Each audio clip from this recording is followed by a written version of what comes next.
Lately, supply chains have been on everyone's minds. Luckily, MIT and Forrio have developed a fun way to think about them. So, how do you get from here to here to here and finally here? And then back again and again and again. It's harder than you might think.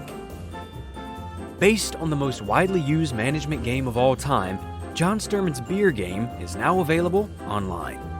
An excellent way to teach systems thinking, leadership, and supply chain management, the Beer Game reminds us we're all part of a chain. Rarely is it bad apples, but rather bad barrels. So, want to see how it's done? Contact us today for a free demo.